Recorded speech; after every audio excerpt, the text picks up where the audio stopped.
ನಮಸ್ತೆ ವೀಕ್ಷಕರೇ, ನಾನಿದಿನ ಸಂಕ್ರಾಂತಿ ಹಬ್ಬದ ವಿಶೇಷವಾಗಿ ದೇವಸ್ಥಾನದಲ್ಲಿ ಕೊಡುವಂಥ ಸಿಹಿ ಪೊಂಗಲ್ ಪ್ರಸಾದದ ರೀತಿಯಲ್ಲಿ ಮನೆಯಲ್ಲೇ ಯಾವ ರೀತಿ ಮಾಡಬಹುದು ಅಂತ ತೋರಿಸ್ಕೊಡ್ತಾ ಇದ್ದೀನಿ.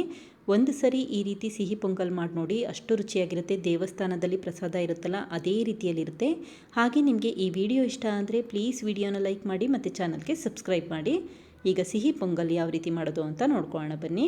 ಮೊದಲು ಕುಕ್ಕರ್ ಪ್ಯಾನ್ಗೆ 1 ಟೇಬಲ್ ಸ್ಪೂನಷ್ಟು ತುಪ್ಪ ಹಾಕಿದ್ದೀನಿ. ತುಪ್ಪ ಕರಗಿದ ನಂತರ 3 ಟೇಬಲ್ ಸ್ಪೂನಷ್ಟು ಹೆಸರುಬೇಳೆ ಹಾಕ್ಕೊಳ್ತಾ ಇದ್ದೀನಿ.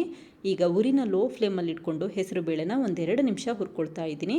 ಹೆಸರುಬೇಳೆ ಘಮ ಅನ್ನಲಿಕ್ಕೆ ಶುರುವಾಗಬೇಕು ಮತ್ತು ಸ್ವಲ್ಪ ಬಣ್ಣ ಬದಲಾಗಬೇಕು, ಅಲ್ಲಿವರೆಗೂ ಹುರ್ಕೋಬೇಕಾಗತ್ತೆ. ಈಗ ನೋಡಿ, ಹೆಸರುಬೇಳೆ ಬಣ್ಣ ಬದಲಾಗಿದೆ ಮತ್ತು ಘಮ ಅನ್ನಲಿಕ್ಕೆ ಶುರುವಾಗಿದೆ.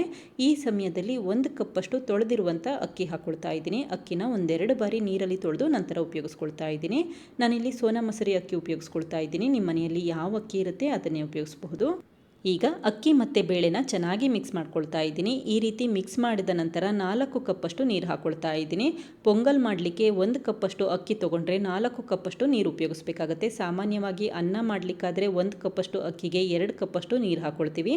ಆದರೆ ಪೊಂಗಲ್ ಮಾಡ್ತೀರಾ ಅಂತ ಅಂದರೆ 1 ಕಪ್ಪಷ್ಟು ಅಕ್ಕಿಗೆ 4 ಕಪ್ಪಷ್ಟು ನೀರು ಹಾಕ್ಕೊಳ್ಳಿ. ನೀರು ಹಾಕಿದಷ್ಟು ಪೊಂಗಲ್ ಚೆನ್ನಾಗಿ ಬರುತ್ತೆ. ಈಗ ಮತ್ತೆ ಚೆನ್ನಾಗಿ ಮಿಕ್ಸ್ ಮಾಡಿ ಇಟ್ಕೊಂಡಿದ್ದೀನಿ.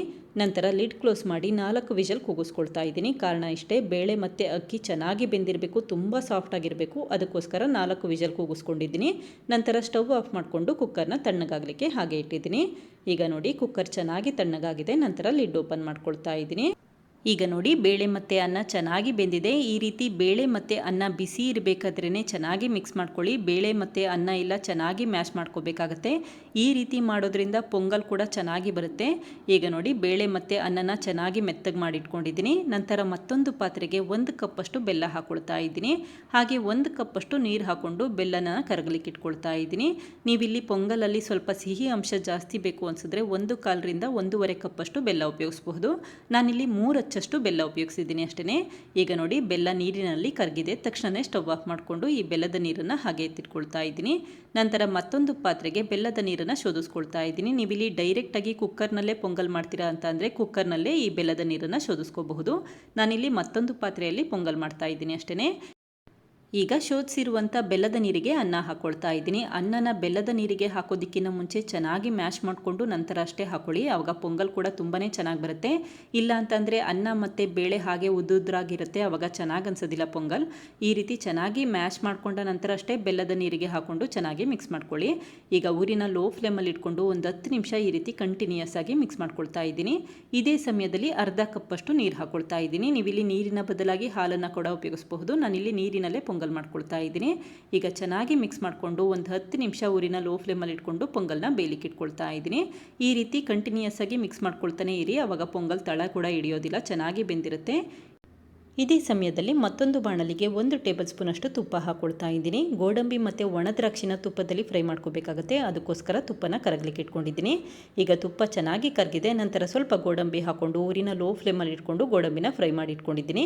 ಗೋಡಂಬಿ ಸ್ವಲ್ಪ ಬಣ್ಣ ಬದಲಾದರೆ ಸಾಕು. ತಕ್ಷಣವೇ 1 ಟೇಬಲ್ ಸ್ಪೂನಷ್ಟು ಒಣ ದ್ರಾಕ್ಷಿ ಹಾಕ್ಕೊಂಡು ನಿಧಾನಕ್ಕೆ ಫ್ರೈ ಮಾಡ್ಕೊಳ್ತಾ ಇದ್ದೀನಿ.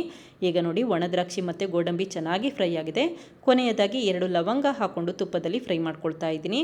ಈ ರೀತಿ ತುಪ್ಪದಲ್ಲಿ ಫ್ರೈ ಮಾಡಿರುವಂಥ ಲವಂಗನ ಪೊಂಗಲ್ಗೆ ಹಾಕಿ ನೋಡಿ, ತುಂಬಾ ರುಚಿಯಾಗಿ ಪೊಂಗಲ್ ಬರುತ್ತೆ.